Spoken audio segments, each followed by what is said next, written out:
Hi, I'm Lisa. And I'm Jonathan. And we're Creative for Learning. Today we're going to talk about how your bank can help you save money for those long-term goals. So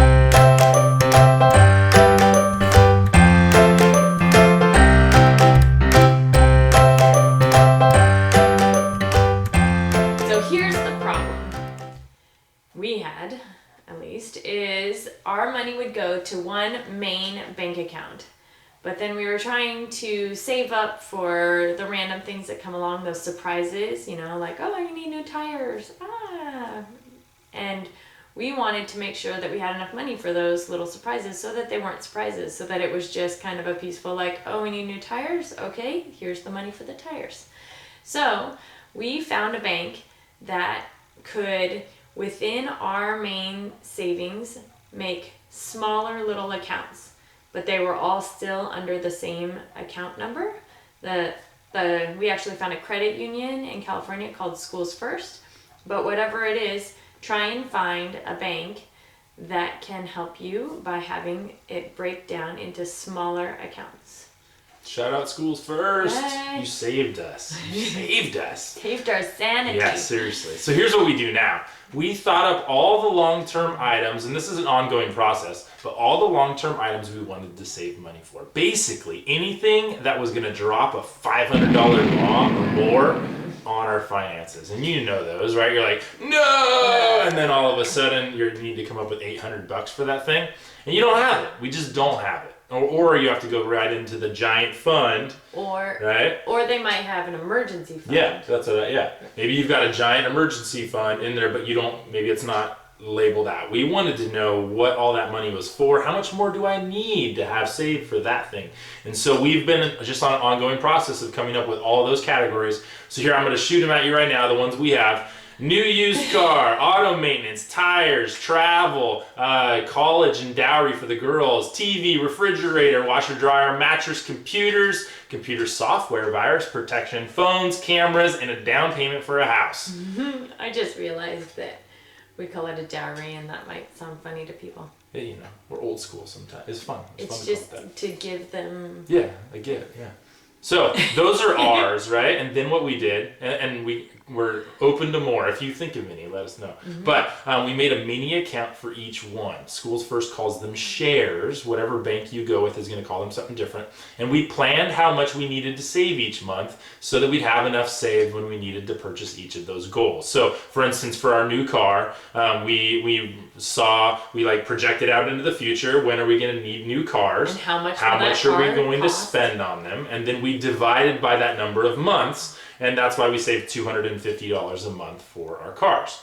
And that just goes into that fund, right? Then each month when we get paid, we immediately transfer those amounts into those mini accounts. Yep, and I was just thinking that that could sound like a lot of money. So it just depends on how much you're able to do and if you're even able to do that. How much you're getting paid. But anyways. But it's tough because, we have to do it. Yeah. All of those categories are going to come up. Mm-hmm. I don't need a new TV. True. Mm-hmm. Some of us are sleeping on 25-year-old mattresses. True. That's fine. Some of those you can milk and they're just not ideal, but they're all coming. And some of them, when they come up, you have to buy them. Yeah. Right? So they're a need, right? Some of those are not needs. A new camera is not a need. That wasn't one of the first ones we came up with. A new phone's kind of a need, right? But sort of a want, right? Mm-hmm. What kind of phone I get. So you determine which categories you need and how much you need to save for what you need. But if you don't do this, we found if we didn't do this, those giant money bombs would constantly be hitting us, and they're frustrating. Mm-hmm. Yeah. So the key is once you've got the money going into those shares, you can't spend the money. It's so tempting. I'm gonna go out with the girls and I don't have enough monny in the account. Let's use the new fridge. We don't need a fridge right now. Our fridge is going strong. I'm not gonna run out of tires on my car. You can't spend them. You need them for when those surprises happen so that they aren't surprises. At least this is the system that we found that works, and it's been so nice there was that example that we had. Yeah, so a couple success stories for us. We've been doing this for a while. Earlier this year, we wanted a new mattress, not a need, right? We wanted a new mattress. We'd never bought a mattress of our own. We've gotten hand-me-downs. Anybody else out there? Okay, just us? No, probably. So we wanted our own, and so what did we do? We spent 2 years, 24 months or so, maybe 26, saving up for a mattress, and then we went and bought it.